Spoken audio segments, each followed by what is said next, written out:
ಮಾಡುವ. ಅಲ್ಲ, ಇವರು ಲಾಸ್ಟ್ ಟೈಮ್ ಲೆಟ್ಸ್ ಬ್ರೇಕಪ್ ಒಂದು ಟ್ರೆಂಡ್ ಸೆಟ್ ಮಾಡಿದ್ರು ಅನ್ಸುತ್ತೆ. ನಿಮ್ ಕಾಲ ಹೇಳ್ತೀನಿ. ಹಂಗಾಗಿ ನಮ್ಮ ಇಬ್ಬರು ಮುಖ್ಯ ಕಪಿಲ್ ಮತ್ತು ಪ್ರಿಯಾಂಕಾ ಮೇಡಮ್ ಅವ್ರು ಕೂಡ ಸ್ವಲ್ಪ ಲೇಟಾಗಿ ಬಂದ್ಬಿಟ್ರು. ಸೊ ಲೇಟಾಗಿ ಶುರು ಮಾಡ್ತಿದ್ವಿ, ಕ್ಷಮೆ ಇರಲಿ. ಓಕೆ, ಸೊ ಇದೆಲ್ಲ ರೆಕಾರ್ಡ್ ಆಗಿದೆ. ಓಕೆ, ಸರಿ, ಗುಡ್.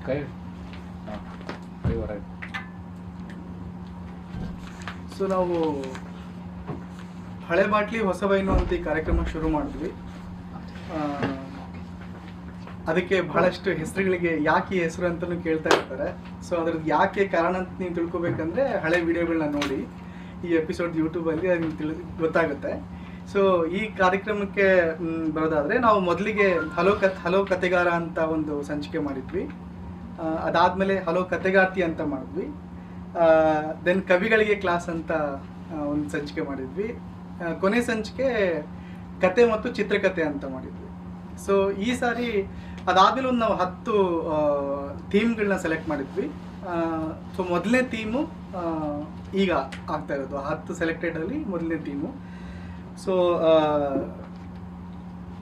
ಈ ಸಾರಿ ನಮಗೊಂದು ವಿಶೇಷ ಏನಪ್ಪ ಅಂದರೆ ವೀರಲೋಕದವರು ಮುಂದೆ ಬಂದು ನಮಗೆ ಸ್ಪಾನ್ಸರ್ ಮಾಡಿದ್ದಾರೆ. ಸೊ ಆ ಸ್ಪಾನ್ಸರ್ಶಿಪ್ ನಮಗೆ ತುಂಬ ಮುಖ್ಯ ಆಗಿತ್ತು. ಸೊ ದಟ್ ನಾವೊಂದು ಆಸೆ ಇಟ್ಕೊಂಡಿದ್ವಿ, ವಿಕ್ರಮ್ ವಿಸಾಜಿ ಸರ್ನ ನಾವು ಬೆಂಗಳೂರಿಗೆ ಕರೆಸಿ ಒಂದು ಕಾರ್ಯಕ್ರಮ ಮಾಡಬೇಕು ಅಂತ. ಅದು ಆಗ್ತಾ ಇದೆ. ಸೊ ಅದೊಂದು ವಿಶೇಷ. ಆಮೇಲೆ ನಮಗೆ ಈ ಕಲ್ಯಾಣ ಕರ್ನಾಟಕ ಪ್ರದೇಶದಿಂದ ಬರಹಗಾರರೆಲ್ಲರೂ ಬಂದು ಈ ಕಾರ್ಯಕ್ರಮದಲ್ಲಿ ಪಾಲ್ಗೊಳ್ತಿರೋದು ನಮಗೆ ತುಂಬ ಒಂದು ಖುಷಿ. ಇದು ಮಾಡ್ಬೇಕಂತಿದ್ವಿ. ಮತ್ತು ಅಟ್ಟಗಲಾಟದವ್ರು ನಮ್ಮ ಜೊತೆ ಸೇರಿ ಈ ಇಂದ್ರನಗರ ಏರಿಯಾದಲ್ಲಿ ಕನ್ನಡದ ಕಾರ್ಯಕ್ರಮಗಳು ಜಾಸ್ತಿ ಆಗಬೇಕು ಅಂತ ನಾವು ಅಂದ್ಕೊಂಡಾಗ ಅವರು ನಮ್ಮ ಕೈ ಜೋಡಿಸಿದ್ರು. ಸೊ ಈ ಒಂದು ಒಳ್ಳೆ ಜಾಗದಲ್ಲಿ ಕೂತ್ಕೊಂಡು ಈ ಕಾರ್ಯಕ್ರಮ ಈಗ ನಡೀತಾ ಇದೆ.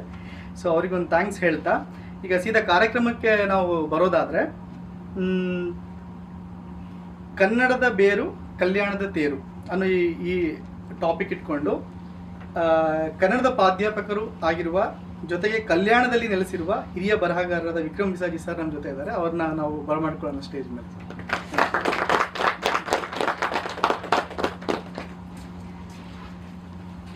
ನಾವು ಇವತ್ತು ಏನೇನು ಕಾರ್ಯಕ್ರಮ ಪ್ರಯೋಗ ಮಾಡ್ತಾ ಇದ್ದೀವಲ್ಲ, ಅದನ್ನು ತುಂಬ ವರ್ಷಗಳಿಂದ ತಮ್ಮ ವಿದ್ಯಾರ್ಥಿ ಜೀವನದಲ್ಲಿನೇ ಮಾಡ್ತಾ ಬಂದಿರೋರು ಮತ್ತು 2 ಕೃತಿ ಬರೆದಿದ್ದಾರೆ.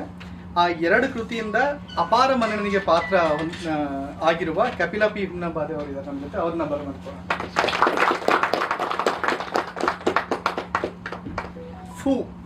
ಫೂ ಎಂಬ ಅದ್ಭುತ ಕಥಾಸಂಕಲನ ತಂದ ಅದ್ಭುತ ಫೋಟೋಗ್ರಫಿ ಸೆನ್ಸ್ ಇರುವ ಮಾತು ಮೌನವನ್ನು ಸರಿಯಾಗಿ ಬೆಳೆಸಿಕೊಳ್ಳುತ್ತಿರುವ ಗದ್ದಲಗಳಿಂದ ದೂರ ಉಳಿದಿರುವ ಮಂಜು ಚೆಲ್ಲೂರು ನಮ್ಮ ಜೊತೆ ಇದ್ದಾರೆ. ಅವ್ರನ್ನ ಬರಮಾಡ್ಕೊಳ್ಳೋಣ.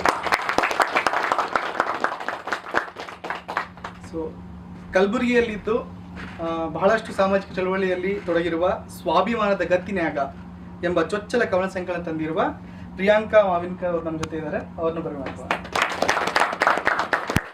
ಸೊ ಆದಷ್ಟು ಪುಸ್ತಕಗಳು, ಹೊಸ ಬರಹಗಾರರ ಪುಸ್ತಕಗಳೆಲ್ಲವೂ ನಾವು ಇಲ್ಲೇನು ಕಾರ್ಯಕ್ರಮಗಳು ನಡೀತಾ ಇವೆ ಆ ಪುಸ್ತಕಗಳು ಇಲ್ಲೇ ಹೊರಡೆ ಇವೆ. ನೀವು ಕೊಂಡು ಓದಿ ಮತ್ತು ಈ ಸಂವಾದಗಳನ್ನು ಹೀಗೆ ಮುಂದುವರಿಸ್ತಾ ಹೋಗ್ಬೇಕು ಅಂತ ಹೇಳ್ತಾ ಈಗ ವೇದಿಕೆ ಬಿಟ್ಕೊಳ್ಳೋಣ ಅವರಿಗೆ. Thank you.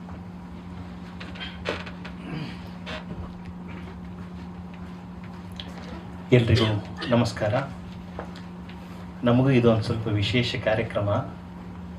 ಭಾಳ ಗದ್ದಲದಲ್ಲಿ ಮಾತಾಡಿದವರಿಗೆ ಇಷ್ಟು ಶಾಂತ ಕುಡಿಸಿದ್ರೆ ಏನು ಮಾತಾಡಬೇಕು ಅನ್ನೋದು ಕಷ್ಟ ಆಗಿಬಿಡ್ತದೆ. ಇದರ ಶೀರ್ಷಿಕೆ ಕಲ್ಯಾಣದ ಬೇರು, ಕನ್ನಡದ ತೇರು ಅಂತೇಳಿ. ಬಹುಶಃ ಈ ಶೀರ್ಷಿಕೆ ಯಾಕೆ ಇಟ್ಟಿದ್ದಾರೆ ಅಂತಂದರೆ, ಕನ್ನಡ ಸಾಹಿತ್ಯದ ಅನೇಕ ಸೃಜನಶೀಲ ಧಾರೆಗಳು ಕಲ್ಯಾಣ ನಾಡಿನಿಂದ ಬಂದಿರೋದ್ರಿಂದ ಬಹುಶಃ ಕಲ್ಯಾಣದ ತೇರು ಅಂತ ಇಟ್ಟಿದ್ದಾರೆ ಅಂತೇಳಿ ಅನ್ನಿಸ್ತದೆ. ಬರೀ 12ನೇ ಶತಮಾನ ಅಷ್ಟೇ ಅಲ್ಲ, ನೀವು ಒಂದು 2,500 ವರ್ಷ ಹಿಂದೆ ಹೋದರೂ ಕೂಡ ನಿಮ್ಗೆ ಅಲ್ಲೊಂದು ಸನ್ನತಿ ಅಂಥೇಳಿ ಸಿಗ್ತದೆ. ಬುದ್ಧಿಸ್ಟ್ ಸೆಂಟರ್ ಅದು, ಕನಗನಹಳ್ಳಿ ಸನ್ನತಿ ಅಂಥೇಳಿ. ಅಶೋಕನ ಕುಟುಂಬದ ಶಿಲ್ಪ ಇಡೀ ಇಂಡಿಯಾದಲ್ಲಿ ಎಲ್ಲಾದರೂ ಸಿಕ್ಕಿದ್ರೆ ಅದು ಸನ್ನತಿಯಲ್ಲಿ ಸಿಕ್ಕಿದೆ. ಆಮೇಲೆ ಆ ಕಾಲಕ್ಕೆ ಭಾಳ ದೊಡ್ಡ ಬುದ್ಧಿಸ್ಟ್ ಸೆಂಟರ್ ಆಗಿರ್ತದೆ 2,500 ವರ್ಷದ ಹಿಂದೆ. ಆಮೇಲೆ ರಾಷ್ಟ್ರಕೂಟರು ನಿಮಗೆಲ್ಲ ಗೊತ್ತೇ ಇದೆ, ಕವಿರಾಜ ಮಾರ್ಗಕಾರ, ಆಮೇಲೆ ವಚನಕಾರರು, ಕೀರ್ತನೆಕಾರರು, ತತ್ವಪದಕಾರರು, ಅನೇಕ ಬಯಲಾಟದ ಕವಿಗಳು, ಪುರಾಣ ಕವಿಗಳು, ಹೀಗೆ ಕನ್ನಡಕ್ಕೆ ಒಂದು ಬಹಳ ದೊಡ್ಡ ಪ್ರಮಾಣದಲ್ಲಿ ತಿಳುವಳಿಕೆಯನ್ನು ಕೊಟ್ಟಂತಹ ಒಂದು ಪ್ರದೇಶ ಅದು. ಆದರೆ ಬರ್ತಾ ಬರ್ತಾ ಹೊಸಗನ್ನಡ ಸಾಹಿತ್ಯದಲ್ಲಿ ಒಂದು ಸ್ವಲ್ಪ ಹಿಂದೆ ಉಳಿತು ಅಂತೇಳಿ ಅನ್ನಿಸ್ತದೆ. GN ಮೋಹನ್ ಸರ್ ಇದ್ದಾರೆ, ಅಲ್ಲೇ ಅವರು 3-4 ವರ್ಷ ಕೆಲಸ ಮಾಡಿದರು, ಅವರಿಗೂ ಅದು ಗೊತ್ತಿದೆ. ಆ ಇಡೀ ಪ್ರದೇಶ ಏನಿತ್ತು ಅದು ಹೈದರಾಬಾದ್ ನಿಜಾಮನ ಆಡಳಿತಕ್ಕೆ ಒಳಪಟ್ಟಂತಹ ಒಂದು ಪ್ರದೇಶ ಅದು. ಅದರಿಂದ ಅನೇಕ ಅನುಕೂಲಗಳು ಆಗಿದ್ದಾವೆ, ಒಂದು ಮಟ್ಟಿನ ಅನಾನುಕೂಲಗಳು ಕೂಡ ಆಗಿದ್ದಾವೆ. ಆಮೇಲೆ ಬ್ರಿಟಿಷರು ಸುರ್ಪುರ್ವರೆಗೆ ಮಾತ್ರ ಬಂದರು, ಸುರ್ಪುರದಿಂದ ಕೆಳಗಡೆ ಬರಲಿಲ್ಲ ಅಲ್ಲಿ. ಮುಂದೆ ಶಹಾಪುರು, ಜೇವರ್ಗಿ, ಗುಲ್ಬರ್ಗ, ಬೀದರ್ ಈ ಕಡೆ ಬರಲಿಲ್ಲ. ಹೀಗಾಗಿ ಬ್ರಿಟಿಷರ ಕುರುಹುಗಳು ಬಹಳ ಕಡಿಮೆ ನಮ್ಮ ಕಲ್ಯಾಣ ಕರ್ನಾಟಕ ಪ್ರದೇಶದಲ್ಲಿ.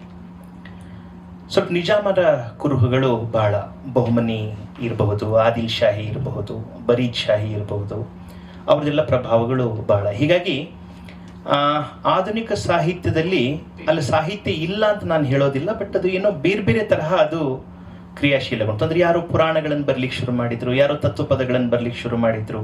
ಉರ್ದುವಿನ ಪ್ರಭಾವ, ಮರಾಠಿ ಪ್ರಭಾವ, ಹಿಂದಿಯ ಪ್ರಭಾವ, ತೆಲುಗು ಪ್ರಭಾವ, ಲಂಬಾಣಿ ಭಾಷೆಯ ಪ್ರಭಾವ, ಕೊರ್ಚ ಭಾಷೆಯ ಪ್ರಭಾವ, ಒಂದು ರೀತಿ ಲ್ಯಾಂಗ್ವೇಜ್ ಹಬ್ ಇದ್ದಂಗೆ ಅದು. ಹೀಗಾಗಿ ಅನೇಕ ಸಲ ಯಾರಾದರೂ ಆ ಗಡಿ ಪ್ರದೇಶದಲ್ಲಿ ಹೈದರಾಬಾದ್ ಕರ್ನಾಟಕದಲ್ಲಿ ಹುಟ್ಟಿದ್ರೆ ನೀವು ಬೇಡ ಅಂದ್ರೂ ನಿಮಗೊಂದು 3-4 ಭಾಷೆ ಬಂದ್ಬಿಡ್ತವೆ. ನಿಮಗೆ ಕನ್ನಡ ಬರ್ತದೆ, ಹಿಂದಿ ಬರ್ತದೆ, ಉರ್ದು ಬರ್ತದೆ, ಮರಾಠಿ ಬರ್ತದೆ, ತೆಲುಗು ಬರ್ತದೆ, ಇಂಗ್ಲೀಷ್ ಒಂದು ಬಿಟ್ಟು ಎಲ್ಲ ಭಾಷೆಗಳು ಅಲ್ಲಿನ ಜನರಿಗೆ ಬರ್ತವೆ. ಹೀಗಾಗಿ ಅದೊಂದು ಭಾಳ ವಿಶೇಷವಾದಂಥ ಭಾಷಿಕ ದೃಷ್ಟಿಯಿಂದ, ಸಂಸ್ಕೃತಿಯ ದೃಷ್ಟಿಯಿಂದ, ಪರಂಪರೆಯ ದೃಷ್ಟಿಯಿಂದ ಬಹಳ ವಿಶೇಷವಾದಂಥ ಒಂದು ಪ್ರದೇಶ ಅದು. ಹೀಗಾಗಿ ಇವರೆಲ್ಲ ಕನ್ನಡದ ಲೇಖಕರೇ. ಪ್ರಿಯಾಂಕಾ ಇರ್ಬೋದು, ಮಂಜು ನಾಯಕು, ಕಪಿಲು, ಅವರೆಲ್ಲ ಕನ್ನಡದ ಲೇಖಕರೇ, ಆದರೆ ಆ ಪ್ರದೇಶದಿಂದ ಬಂದಂಥ ಲೇಖಕರು. ಆಮೇಲೆ ಈಗ ನಾವು ಅವ್ರ ಬರವಣಿಗೆಯನ್ನು ಓದ್ತಾ, ಅವ್ರ ಬರವಣಿಗೆ ಬಗ್ಗೆ ಚರ್ಚೆ ಮಾಡ್ತಾ, ಈ ಪ್ರದೇಶ ಅನ್ನುವಂಥದ್ದು ಹೆಂಗೆ ಕೆಲಸ ಮಾಡ್ತಾ ಇರ್ತದೆ ನಮ್ಮ ಸೃಜನಶೀಲತೆ ಮೇಲೆ ಅನ್ನೋದು ಕೂಡ ನಾವು ಸ್ವಲ್ಪ ಚರ್ಚೆ ಮಾಡೋಣ. ಹಾಗೆ ನೋಡಿದರೆ ನಾನು ಬರಲಿಕ್ಕೆ ಶುರು ಮಾಡಿದಾಗ ನಾನು, ಚಿದಾನಂದ್ ಸಾಲಿ, ಆನಂದ್ ಋಗ್ವೇದಿ, ಜನ ತೇಜಶ್ರೀ, ತಾರಿಣಿ ಶುಭದಾಯಿನಿ, ತುಂಬ ಜನ ಇದ್ದರು. ನೋಡೋಕ್ರೊಳಗೇನೆ ಇದು 3ನೇ ಜನ್ರೇಷನ್. ನಮ್ಮ ನಂತರ ಆರೀಫ್ ಇದ್ದ, ಅರುಣ್ ಜೋಳದ ಕೂಡ್ಲಿ ಇದ್ದ. ಈಗ ನೋಡಿದರೆ ಮೇಲಿದ್ದಾರೆ, ಸಂಪತ್ ಇದ್ದಾರೆ, ಪ್ರವೀಣ್ ಇದ್ದಾರೆ, ವಿಕ್ರಮ್ ಇದ್ದಾರೆ, ಶಶಿ ತರೀಕೆರೆ. ಎಷ್ಟು ಫಾಸ್ಟಾಗಿ ಜನ್ರೇಷನ್ ಒಂದರಿಂದ ಒಂದು ಬದಲಾಗ್ತಾ ಇದೆ ಅಂತ ಹೇಳಿ ನನಗೆ ಭಾಳ ಆಶ್ಚರ್ಯ ಆಯಿತು. ಆಮೇಲೆ ಯಾವಾಗಲೂ ಯಾರೇ ಕನ್ನಡದ ಸೂಕ್ಷ್ಮ ಓದುಗರಿಗೆ ಭಾಳ ಇಷ್ಟ ಆಗೋದೇನು ಅಂತಂದರೆ, ಯಾರು ಭಾಳ ಸೂಕ್ಷ್ಮವಾಗಿ ತಮ್ಮ ಅನುಭವಗಳನ್ನು ಗ್ರಹಿಸ್ತಾ ಅದಕ್ಕೊಂದು ಭಾಷೆಯ ರೂಪ ಕೊಡ್ತಾ ಇರ್ತಾರಲ್ಲ, ಅದೇ ಭಾಳ ನೆಮ್ಮದಿ, ಸಂತೋಷ. ಎಷ್ಟು ಪ್ರಶಸ್ತಿ ಬಂದಿದ್ದಾವೆ, ಯಾವ ಅಧಿಕಾರದಲ್ಲಿದ್ದಾರೆ, ಎಷ್ಟು ಪ್ರತಿ ಮಾರಾಟ ಆಗಿದ್ದಾವೆ, ಅವೆಲ್ಲವೂ ಕೂಡ ಒಂದು ಕಾಲದ ನಂತರ ಉರುಳು ಬಿಡ್ತವೆ. ಹೆಂಗೆ ರಾಕೆಟ್ ಇರ್ತದಲ್ಲ, ಆ ರಾಕೆಟ್ಗೆ ಅಕ್ಕಪಕ್ಕ ಇರ್ತದಲ್ಲ, ಅದಕ್ಕೇನಂತಾರೆ ಬೂಸ್ಟರ್ಸ್. ಅದು ಹಾರಿದ ತಕ್ಷಣ ಆ ಬೂಸ್ಟರ್ಸ್ ಕಳಿಸ್ಕೊಳ್ಳೇಬೇಕು, ಇಂಥದ್ದು ಕಕ್ಷೆಗೆ ತಲುಪೋದಿಲ್ಲ. ಅದು ಬರಹಗಾರ ಕೂಡ ಹಾಗೇನೆ. ಅವನು ಯಾವುದೇ ಪ್ರಾದೇಶಿಕ ಅಸ್ಮಿತೆ ಜೊತೆ ಬರಲಿ, ಸೈದ್ಧಾಂತಿಕ ಅಸ್ಮಿತೆಯ ಜೊತೆ ಬರಲಿ, ಅಥವಾ ಯಾವುದೇ ಒಂದು ಗುಂಪಿನ ಅಸ್ಮಿತೆಯ ಜೊತೆ ಬರಲಿ, ಬಟ್ ಅವೆಲ್ಲ ಕಳಚ್ಕೊಂಡಾಗನೂ ಅವನ ಬರಹದೊಳಗೆ ಏನೋ ಒಂದು ಇದೆ, ಅದು ಆ ಸ್ಪಾರ್ಕ್ ನಮಗೆ ಕಾಡ್ತದೆ ಅಂತಂದರೆ ಆ ಬರಹದಲ್ಲಿ ಏನೋ ಒಂದು ಶಕ್ತಿ ಇದೆ ಅಂತ ಹೇಳಿ ಅರ್ಥ. ಹೀಗಾಗಿ ಹೊಸ ತಲೆಮಾರಿನ ಲೇಖಕರು ಎಷ್ಟು ಶಾರ್ಪಾಗಿ, ಸೂಕ್ಷ್ಮವಾಗಿ ಬರಿತಾ ಇದ್ದಾರೆ ಅನ್ನೋದು ನೀವೆಲ್ಲ ಗಮನಿಸ್ತಾ ಇದ್ರಿ, ಮತ್ತು ನನಗೂ ಬಹಳ ಸಂತೋಷ. ನೇರವಾಗಿ ನಾವು ಚರ್ಚೆಗೆ ಹೋಗೋಣ, ಇಲ್ಲದೇ ಇದ್ರೆ ಸುಮ್ಮನೆ ಇದು ಒನ್ ವೇ ಮಾತಾಗ್ತದೆ. ನನ್ನ ಮೊದಲನೇ ಪ್ರಶ್ನೆ ಏನು ಅಂತಂದರೆ, ಈಗ ಕಪಿಲ್ ಅವರು ಎಕನಾಮಿಕ್ಸ್ ಹಿನ್ನೆಲೆಯಿಂದ ಬಂದಂಥವ್ರು. ಅವ್ರ ಊರು ಬಹಳ ಸಣ್ಣ ಊರದು, ಅಲಿಯಾಬಾದ್ ಅಂತೇಳಿ, ಹುಮ್ನಾಬಾದ್ ತಾಲೂಕಿನ ಒಂದು ಸಣ್ಣ ಊರು.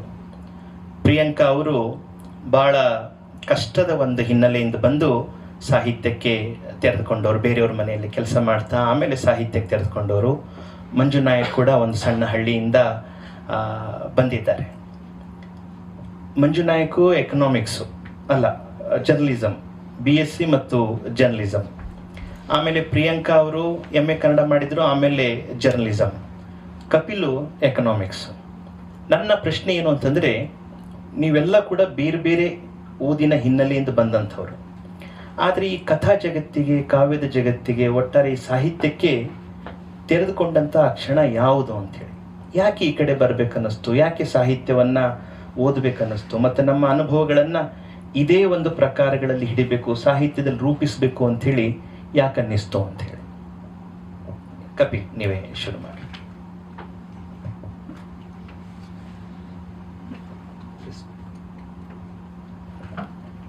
ಎಲ್ರಿಗೂ ನಮಸ್ಕಾರ. ಯಾಕೆ ಈ ಒಂದು ಸಾಹಿತ್ಯ ಬರವಣಿಗೆಗೆ ಬಂದೆ ಅನ್ನೋದು ಒಂದು ಪ್ರಶ್ನೆಗೆ ಉತ್ತರ. ತುಂಬ ಕುವೆಂಪುದು ಒಂದು ಮಲೆನಾಡಿನ ಚಿತ್ರಗಳು ಪುಸ್ತಕ ಓದ್ತಾ ಇದ್ದೆ. ಅದರಲ್ಲಿ ಅವರು ಮುನ್ನುಡಿ ರೂಪದಲ್ಲೇ ಬರೀತಾ ಇರ್ತಾರೆ. ಒಬ್ಬ ಯಾವುದೇ ಒಬ್ಬ ವ್ಯಕ್ತಿಗೆ ಎಷ್ಟು ದಟ್ಟ ಅನುಭವಗಳಿರ್ತವೆ ಮತ್ತು ಎಷ್ಟು ಅಂದರೆ ಅದರಲ್ಲಿ ಒಂದು ಲೈನ್ ಬರೀತಾರೆ ಅವರು, ಒಬ್ಬ ದೊಡ್ಡ ಬರಹಗಾರ ಆಗಬೇಕು ಅಂದರೆ ದೊಡ್ಡ ಸಮೃದ್ಧ ಅನುಭವಗಳು ಇರಬೇಕು ಅನ್ನೋ ಮಾತನ್ನು ಬರೀತಾರೆ. ಸೊ ನಾನು ಹಳ್ಳಿ ಬಿಟ್ಟು ನಗರಕ್ಕೆ ಬಂದಾಗ, ಅಂದರೆ ನಾನು ಆ್ಯಕ್ಚುಲಿ ನಮ್ಮ ದೊಡ್ಡಮ್ಮ ಮನೆಯಲ್ಲಿ ಬೆಳೆದಿದ್ದು. ಸೊ ಅವ್ರ ಮನೆಯಲ್ಲಿ ಬಂದಾಗ ನನಗೆ ಒಂದು ಹಳ್ಳಿಯಿಂದ ಹೇಗೆ ಒಂದು ಮೀನನ್ನು ನೀರಿಂದ ಹೊರಗಡೆ ಹಾಕಿದಾಗ ಯಾವ ಸ್ಥಿತಿಯಲ್ಲಿರುತ್ತೋ, ಸೊ ಆ ಸ್ಥಿತಿಯಲ್ಲಿ ನಾನು ಒಂದು ಹಂತದಲ್ಲಿದ್ದೆ.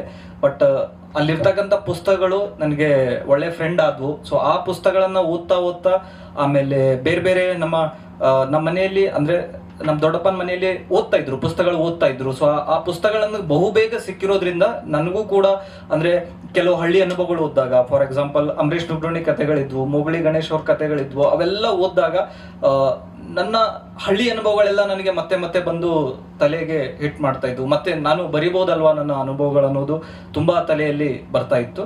ಸೊ ಆ ಕಾರಣಕ್ಕಾಗಿ, ಅಂದ್ರೆ ಓದಿನ ಪ್ರಭಾವದ ಕಾರಣಕ್ಕಾಗಿ ಈ ಒಂದು ಸಾಹಿತ್ಯಕ್ಕೆ ಬಂದೆ. ಮತ್ತೆ ನಾವು ಒಂದು 90ರ ದಶಕದ ಏನು ಎಲ್ಲರ ಒಂದೇನಿದೀವಿ, ಒಂದು ಜನರೇಷನ್. ಸೊ ನಮ್ಮ ಬಾಲ್ಯದ ಅನುಭವಗಳು ತುಂಬಾ ಕಾಡ್ತಾ ಇದ್ವು ಸರ್. ಮತ್ತೆ ನಗರಕ್ಕೆ ಬಂದಾಗ ಅದೇನೋ ಗೊತ್ತಿಲ್ಲ, ಒಂಥರ ಒಂದು ಏಕಾಂತ, ಒಂಟಿತನ ಅನ್ನೋದು ಗೊತ್ತಿಲ್ಲದೇನೆ ಆವರಿಸ್ಕೊಂಡ್ಬಿಟ್ಟಿತ್ತು. ಮತ್ತೆ ಖುಷಿ ಕ್ಷಣಗಳು ಎಲ್ಲಿ ಸಿಗ್ತಾ ಇದ್ವು ಅಂದ್ರೆ ಹಳೆದನ್ನೆಲ್ಲ ನೆನ್ಸ್ಕೊಂಡಾಗ, ಬಾಲ್ಯದಲ್ಲಿ ನೆನ್ಸ್ಕೊಂಡಾಗ ಎಷ್ಟು ನ್ಯಾಚುರಲ್ ಆಗಿ ಇದ್ವಿ ಅಂತ ಆ ಹಳೆ ದಿನಗಳೆಲ್ಲ ನೆನ್ಸ್ಕೊಂಡಾಗ. ಸೊ ಮತ್ತೆ ಬರೆಯಕ್ ಕೂತಾಗ್ಲೂ ಕೂಡ ಅಂದ್ರೆ ಅಕ್ಷರಗಳು ಬರೆಯಕ್ ಕೂತಾಗ ಆ ಹಳ್ಳಿ ನೆನಪುಗಳು ನಮ್ಮೂರೇ ಮತ್ತೆ ನೆನ್ಪು ಬರ್ತಾ ಇರುತ್ತೆ. ಸೊ ಓದಿನ ಪ್ರಭಾವಕ್ಕಾಗಿ ಸಾಹಿತ್ಯಕ್ಕೆ ಬಂದೆ ಸರ್. ಸರ್, ನಾನು ಆ್ಯಕ್ಚುಲಿ ಇವರು ಕಪಿಲ್ ಹೇಳ್ದಂಗೆ ತುಂಬ ಬೇಗನೆ ಒಂದು ಪುಸ್ತಕಗಳದ್ದು ಅಂದರೆ ಒಡನಾಟ ಸಿಕ್ತು. ಅಂದರೆ ನಮ್ಮ ತಂದೆಯವರು ಈ ಮುಂದುವರಿಕೆ ಶಿಕ್ಷಣ ಕೇಂದ್ರ ಅಂತ ಒಂದು ಬರ್ತಾ ಇರುತ್ತಲ್ಲ ಸರ್, ವಯಸ್ಕರ ಶಿಕ್ಷಣ ಸಮಿತಿಲಿ ಅವ್ರಿಗೆ ಒಂದು ವರ್ಷನೇ 2 ವರ್ಷ ಅವ್ರು ಪಾಠ ಮಾಡ್ತಾ ಇದ್ರು. ಅವ್ರಿಗೆ ಪುಸ್ತಕಗಳು ಇರ್ತಿದ್ವಲ್ಲ, ಅವ್ರು ಯಾರು ಬರ್ತಾ ಇರಲಿಲ್ಲ. ಅಂದರೆ ಈ ಕೂಲಿಗೆ ಹೋಗೋ ಜನ, ಅವ್ರಿಗೆಲ್ಲ ರಾತ್ರಿ ಶಾಲೆ ಅದು, ಅವ್ರು ಯಾರು ಬರ್ತಾ ಇರಲಿಲ್ಲ. ಸೊ ಪುಸ್ತಕ ಅಲ್ಲೇ ಉಳಿತಾ ಇದ್ವಲ್ಲ. ಸೊ ಅದನ್ನು ಓದೋದು ನನಗೂ ಮತ್ತು ನಮ್ಮ ಅಕ್ಕನಿಗೂ ಬೀಳ್ತಿತ್ತು ಜವಾಬ್ದಾರಿ. ಸೊ ಹಾಗಾಗಿ ಅಲ್ಲಿ ಸ್ವಲ್ಪ ಪುಸ್ತಕಗಳದ್ದು ಹಿಂಗೆ ಒಡನಾಟ ಬಂತು. ಮತ್ತು ನಮ್ಮೂರು ಲೈಬ್ರರಿನೂ ಚೆನ್ನಾಗಿತ್ತು. ಅಲ್ಲಿ ಹಿಂಗಂದ್ರೆ ನಮ್ಮ ಅಪ್ಪಾಜಿ ಫ್ರೆಂಡ್ ಒಬ್ಬರು ಇದ್ರು. ಅವರು ಹೊಲನೂ ನೋಡ್ಕೋಬೇಕು, ಆ ಕಡೆ ಲೈಬ್ರರಿ ನೋಡ್ಕೋಬೇಕು. ಸೊ ಅವ್ರು ಅದನ್ನ ಸುಮಾರು ಸಲ ಬೀಗ ಹಾಕಿ ಇರ್ತಿದ್ರು. ಬಟ್ ಒಂದ್ಸಲ ಏನು ಮಾಡ್ತಿದ್ರು, ನಾನು ಬಿಟ್ಟು ಅಲ್ಲಿ ಹೋಗ್ತಿದ್ರು, ಯಾರು ಪೇಪರ್ ಬಂದ್ರು ಓದ್ಲಿ ಅಂತಂದು. ಸೊ ನಂಗೆ ಅದು ತುಂಬ ನನಗೆ ಅಂದರೆ ಓದಿನ ಒಂದು ಅಂದರೆ ರುಚಿ ಹತ್ತಕ್ಕೆ ಶುರು ಆಯಿತು. ಅಲ್ಲಿ ಅಂದರೆ ಪತ್ತೆದಾರಿ ಈ ಥರದ್ದು ಏನು ಅನ್ಸುತ್ತೆ ಅದು ಓದೋದು. ಬಟ್ ನಂಗೆ ಅಂದ್ರೆ ಲಿಟ್ರೇಚರ್ ಅಂದ್ರೆ ಬರಿಬೇಕು ಕತೆ ಅಂತ ನಂಗೆ ಅಂದ್ರೆ ಅಷ್ಟು ಬಲವಾಗಿ ಅನಿಸಿರ್ಲಿಲ್ಲ. ನನಗೆ ಆ್ಯಕ್ಚುಲಿ ಜರ್ನಲಿಸಮ್ ತುಂಬ ಇಂಟ್ರೆಸ್ಟ್ ಇತ್ತು ನನಗೆ. ಹಾಗಾಗಿನೇ BSc ಮುಗಿಸಿದ್ಮೇಲೆ ಜರ್ನಲಿಸಮ್ ಸೇರಿದ್ದೆ. ಮತ್ತು ಅದು ಏನೋ ಆಗಿ 2 ವರ್ಷ ಕಂಪ್ಲೀಟ್ ಆಗಲಿಲ್ಲ. ನಾನು ಒಂದು ಉದ್ಯೋಗದ ಸ್ವಲ್ಪ ಅರ್ಜೆಂಟ್ ಇದ್ದಂತ ಬೆಂಗಳೂರಿಗೆ ಬಂದುಬಿಟ್ಟೆ. ಸೊ ಇವ್ರು ಹೇಳಿದಾಗೆ ಒಂದು ಏಲಿಯನೇಷನ್ ಶುರು ಆಗುತ್ತಲ್ಲ. ಅಂದರೆ ಈಗ ನಾನು ಬಂದಿರೋ ಪೇಪರ್, ನಾನು ಯಾವ್ದು ಪೇಪರ್ ಸೇರಿದ್ನ ಆ ಪೇಪರ್ ಆಗಲಿ, ಅಥವಾ ನಂಗೊಂದು ಎಕ್ಸ್ಪ್ರೆಷನ್ಗೆ ಒಂದು ಜಾಗ ಇರಲಿಲ್ಲ ಎಲ್ಲೂ. ಮತ್ತು ನನಗೆ ಅಂದರೆ ನನ್ನ ಭಾಷೆ ಅಥವಾ ಅದನ್ನು ಅಂದರೆ ಒಂದು ಅಕ್ಸೆಪ್ಟ್ ಮಾಡ್ಕೊಳ್ಳೋದೊಂದು ಬಿಲಾಂಗಿಂಗ್ನೆಸ್ಸಿಗೆ ಒಂದು ಹಾತೊರಿತಾ ಇರ್ತೀವಲ್ಲ. ಸೊ ಎಲ್ಲಾದರೂ ಒಂದು ಅಟ್ಲೀಸ್ಟ್ ಆ ಟೆಕ್ಸ್ಟಲ್ಲಾದರೂ ಅಟ್ಲೀಸ್ಟ್ ಆ ಟೆಕ್ಸ್ಟ್ಗಾದರೂ ಬಿಲಾಂಗ್ ಆಗ್ತೀವಲ್ಲ ಅನ್ನೋದೊಂದು ಇರುತ್ತಲ್ಲ. ಸೊ ಆ ಥರದಲ್ಲಿ ನನಗೆ ಅನಿಸಿದ್ದನ್ನು ಬರೆಯೋಕ್ಕೆ ಶುರು ಮಾಡಿದೆ. ಅಂದರೆ ನೆನಪುಗಳು ಅಂತಲ್ಲ, ಅಥವಾ ನಾಸ್ಟಾಲ್ಜಿಯನ್ನು ಅಂತಲ್ಲ, ಒಟ್ಟು ಒಂದು ಸಣ್ಣ ಅಂದರೆ ಎಕ್ಸ್ಪ್ರೆಷನ್ ಅಷ್ಟೇ. ಅಂದರೆ ನಮ್ಮ ಎಕ್ಸ್ಪ್ರೆಷನಿಗೆ ಒಂದು ದಾರಿಯಾಗಿ ಕಥೆಗಳು ಕಾಣಿಸ್ಕೊಂಡು. ಸೊ ಹಾಗಾಗಿ ನಾನು ಜರ್ನಲಿಸಮ್ಮು ಬಿಟ್ಟು ಆಮೇಲೆ ಅದು ಬರೆಯೋಕ್ಕೆ ಶುರು ಮಾಡಿದೆ. ಸೊ ಆ ಕಥೆಗಳು ಆ ಥರ ಬಂದು. ಎಲ್ರಿಗೂ ನಮಸ್ಕಾರ. ನಾನು ಬರೆಯೋಕ್ಕೆ ಶುರು ಮಾಡಿದೆ ನಮ್ಮೂರ ಭಾಷೆದಾಗೆ ಮಾತಾಡ್ತೀನಿ ನಾನು ಸ್ಲಮ್ ಹಿನ್ನೆಲೆ. ನಾನು ಹುಟ್ಟು ಬೆಳೆದಿದ್ದೆಲ್ಲ ಸ್ಲಮ್ಮಲ್ಲಿ. ಓದಿನ ಅಂದರೆ ಯಾವ ಪುಸ್ತಕ ಸಿಲೆಬಸ್ ಬಿಟ್ಟು ನನಗೆ ಬೇರೆ ಯಾವ ಪುಸ್ತಕನೂ ಗೊತ್ತಿರಲಿಲ್ಲ. ಸೊ ಸರ್ ಹೇಳ್ದಂಗೆ ಎಲ್ಲ ಭಾಷೆ ಬರ್ತವೆ, ಬಟ್ ಇಂಗ್ಲೀಷ್ ಅಂದರೆ ನಮಗೆ ಬರೋದೇ ಇಲ್ಲ ಇಂಗ್ಲೀಷ್ ಬರೀ ಕಷ್ಟ. ಇಂಗ್ಲೀಷಲ್ಲಿ ಫೇಲ್ ಆದೆ ನಾನು. ಇಂಗ್ಲೀಷಲ್ಲಿ ಫೇಲ್ ಆದಮೇಲೆ ಈಗ ಏನು ಮಾಡೋದು, ನಮ್ಮಮ್ಮ ಸಂಘಟನೆ, ನಮ್ಮಮ್ಮನೂ ಜನ್ವಾದಿಯಲ್ಲಿ ಇದ್ದಾರೆ, ಜನ್ವಾದಿ ಮಹಿಳಾ ಸಂಘಟನೆ ಅಂತೇಳಿ, ನೀಲಾ ಆಂಟಿ ಮತ್ತು ಮೀನಾ ಆಂಟಿ ಅಂತೇಳಿ, ಮೀನಾಕ್ಷಿ ಬಾಳಿ ಮತ್ತು ಕೆ ನೀಲಾ ಅಂಥೇಳಿ, ಅವ್ರ ಮನೆಯಲ್ಲಿ ನಾನು ಓದಕ್ಕೆ ಹೋಗಿದ್ದು. ಒಂದು ತಿಂಗಳುಗಳ ಕಾಲ ಅಲ್ಲೇ ಇಟ್ಕೊಂಡು ಬೆಳಗ್ಗೆ ಒಬ್ಬರು ಟ್ಯೂಷನ್ ಹೇಳ್ತಿದ್ರು, ಸಂಜೆ ಒಬ್ಬರು ಟ್ಯೂಷನ್ ಹೇಳ್ತಿದ್ರು, ಇಂಗ್ಲೀಷ್ PUC ಪಾಸ್ ಆಗಲಿ ಅಂಥೇಳಿ. ಸೊ ಹಾಗಾಗಿ ನಾನು ಕ್ಲಿಯರ್ ಮಾಡ್ಕೊಂಡೆ. ಮನೆಗೆ ಹೋಗ್ಬೇಕು ಅಂದ್ಕೊಂಡೆ, ಇಲ್ಲ ಮನೆಗೆ ಹೋಗೋದು ಬೇಡ, ಇಲ್ಲೇ ಇರು ನೀನು ಅಂತ ಹೇಳಿದ್ರು. ಸರಿ ಅಂತೇಳಿ ಅಲ್ಲೇ ಉಳ್ಕೊಂಡೆ. ಅಲ್ಲಿ ಉಳ್ಕೊಂಡ್ಮೇಲೆ ನಮ್ಮ ಆಂಟಿ ನಂಗೆ ಸಣ್ಣ ಸಣ್ಣ ಪುಸ್ತಕ ಕೊಡ್ತಿದ್ರು ಓದೋದು, ಕತೆ ಪುಸ್ತಕ ಕೊಟ್ಟು ಕತೆ ಓದ್ತಿದ್ದೆ. ಕತೆ ಓದ್ಮೇಲೆ ನಿಂಗೆ ಏನು ಅನ್ನಿಸ್ತು, ಅದು 1 ಪೇಜ್ ಕಳಿಸು ಬರೀ ಅಂತ ಹೇಳ್ತಿದ್ರು. ಹಾಗಾಗಿ ನಂದು ಓದಿನ ಮೇಲೆ ಆಸಕ್ತಿ ಮೂಡ್ಲಿಕ್ಕೆ ಶುರು ಆಯಿತು. ಅದಾದಮೇಲೆ ಒಂದು ವರ್ಷ ಆದಮೇಲೆ ಒಂದು ಕತೆ ಬರ್ತಿದ್ದೆ, ಬಾಲವಿಧವೆ ಅಂಥೇಳಿ. ಅವಾಗ ಆ ಕತೆನ ಆಕಾಶವಾಣಿಗೆ ನಮ್ಮ ಲವಿತ್ರಾಕ ತೊಗೊಂಡು ಹೋಗ್ತಿದ್ರು, ಅವ್ರು ಇದು ಮಾಡಿದ್ರು. ಅವಾಗ ನನ್ಗೆ ಅನ್ನಿಸ್ತು ಅಲ್ಲಿ ಸರಿ ಸೆಲೆಕ್ಟ್ ಆಯ್ತು ಆ ಕತೆ ರೂಪದಲ್ಲಿ ತರುವಾಗ. ಅವಾಗ ಮತ್ತೆ ಬರೋಕ್ಕೆ ಶುರು ಮಾಡಿದ್ವಿ. ಆಮೇಲೆ ನಮ್ಮ ಭಾಗದಲ್ಲಿ ಸಾಹಿತಿಗಳ ಥರ ಈ ಥರ ಬಳಗ ಇರಲಿಲ್ಲ. ಸಾಹಿತಿಗಳು ಬಳಗ ಇತ್ತನೋ, ಬಟ್ ಈಗ ಯೂತ್ಸನ್ನು ಬೆಳೆಸಲಿಕ್ಕೆ ಒಂದು ಸಂಘಟನೆ ಬೇಕಲ್ಲ. ಅವ್ರು ಏನು ಬರೀತಾರೆ, ಬರ್ದಿದ್ದನ್ನು ಹೇಳಲಿಕ್ಕೆ, ಓದಲಿಕ್ಕೆ, ಮತ್ತೇನು ಸರಿ ತಪ್ಪುಗಳನ್ನು ವಿವರಿಸಲಿಕ್ಕೆ ಅಂಥೇಳಿ ಅಲ್ಲಿ ಒಂದು ಬಿಸಿಲು ಬೆಳದಿಂಗಳ ಸಂಘಟನೆ ಅಂತ ಹುಟ್ಟಾಕಿದ್ರು. ಆ ಬಿಸಿಲು ಬೆಳದಿಂಗಳ ಸಂಘಟನೆ ಮೂಲಕ ನನ್ನ ಓದು ಬರವಣಿಗೆ ಶುರು ಆಯಿತು. ಸರಿ, ಈಗ ಯಾವುದೇ ಒಂದು ಕೃತಿ ನೋಡಿದಾಗ ನನಗೆ ಅದರ ಟೈಟಲ್ ಭಾಳ ಸೆಳೀತಾ ಇರ್ತದೆ ನೋಡಿ. ಕೆಲವು ಕೃತಿ ಒಳಗೆ ನೆನಪಿರದೇ ಇದ್ರೂ ಕೂಡ ಟೈಟಲ್, ಮಲೆಗಳಲ್ಲಿ ಮದುಮಗಳು ಅನ್ನೋದು ಒಂದೇನೋ, ಗುಣಮುಖ ಅಂತಂದರೆ ಕಲ್ಲು ಕರಗುವ ಸಮಯ, ಬುಗುರಿ, ಅವೆಲ್ಲ ಟೈಟಲ್. ಈಗ ನಿಮ್ಮ 3 ಟೈಟಲ್ ಕೂಡ ನಾನು ನೋಡಿದೆ. ಬಣಮಿ ಅಂಥೇಳಿ ನೀವು ಇಟ್ಟಿದ್ರಿ. ಭಾಳ ವಿಶೇಷವಾಗಿ ಮಂಜುನಾಯಕ್ ಫೂ ಅಂಥೇಳಿ ಒಂದು ಟೈಟಲ್ ಇಟ್ಟಿದ್ದಾರೆ. ಆಮೇಲೆ ಸ್ವಾಭಿಮಾನದ ಗತ್ತಿನಾಗ ಅಂಥೇಳಿ. ಈ ಶೀರ್ಷಿಕೆ ಯಾಕೆ ನಿಮ್ಮ ಕೃತಿಗೆ ಇಡಬೇಕಂತೇಳಿ ಅನ್ನಿಸ್ತು? ಅದು ಏನು ನಿಮ್ಮ ಬರಹದ ಯಾವುದನ್ನು ಪ್ರತಿಧ್ವನಿಸ್ತಾ ಇತ್ತು ಅಥವಾ ಪ್ರತಿನಿಧಿಸ್ತಾ ಇತ್ತು? ಯಾಕೆ ಅದೇ ಟೈಟಲು ನಮ್ಮ ಕೃತಿಗೆ ಇಡಬೇಕು ಅಂತೇಳಿ ಅನ್ನಿಸ್ತು ಅಂತ, ಫೂ ಅಂಥೇಳಿ? ಸರ್, ಅದು ಆ್ಯಕ್ಚುಲಿ ಅಂದರೆ ಆ ಕತೆ ಇದೆಯಲ್ಲ, ಅದು ನನಗೆ ಬರೆದಾಗಂದ್ರೆ 7-8 ಕತೆಗಳು ಹಾಕಿದ್ಮೇಲೆ ಆ್ಯಕ್ಚುಲಿ ವಜ್ರಮಣಿ ಇಡು ಅಂತ ಸುಮಾರು ಜನ ಹೇಳ್ತಾ ಇದ್ರು, ಅದು ತುಂಬ ಕ್ಯಾಚಿ ಇದೆ ಹೆಂಗೆ ಅಂತ. ಬಟ್ ನನಗೇನಂದರೆ ಕತೆ ಅದ್ರದ್ದು ಕ್ಯಾಚಿನೆಸ್ಸು ಅಂದರೆ ಅದ್ರ ಬಗ್ಗೆ ನಂಗೆ ಸ್ವಲ್ಪ ಕನ್ಸರ್ನ್ ಇತ್ತು. ಅಂದರೆ ನಂಗೆ ಅದು ಸೆಳಿಬೇಕು ಅಥವಾ ಅವ್ರನ್ನ ತುಂಬ ಏನೋ ಜನರನ್ನ ಎಳ್ಕೋಬೇಕು ಅನ್ನೋ ಥರದ್ದು ಏನು ಇರಲಿಲ್ಲ. ನನಗೆ ಅದು ಆದಷ್ಟು ಅವಾಯ್ಡ್ ಮಾಡಿದೆ. ನಾನು ವಜ್ರಮಣಿನೇ ಇಡಬೇಕಂತ ಸುಮಾರು ಜನ ಹೇಳ್ತಾ ಇದ್ರು. ಬಟ್ ಬೇಡ, ಈ ಕತೆ ಚೆನ್ನಾಗಿರೋದು ಫೂ ಅಲ್ವಾ, ಸೊ ಆ ಫೂನೇ ಇಡೋಣ. ಮತ್ತು ಫೂದಲ್ಲ ಆ ಎಕ್ಸ್ಪ್ರೆಷನ್ ಇದೆಯಲ್ಲ, ಫೋನ್ ಎಕ್ಸ್ಪ್ರೆಷನ್ಗೆ ಒಂದು ಸುಮಾರು ಪ್ರತಿರೋಧದ ಗುಣ ಇದೆ, ಒಳಗಿಟ್ಕೊಂಡದ್ದು ಕಕ್ಕೋ ಥರದ್ದು ಗುಣ ಇದೆ.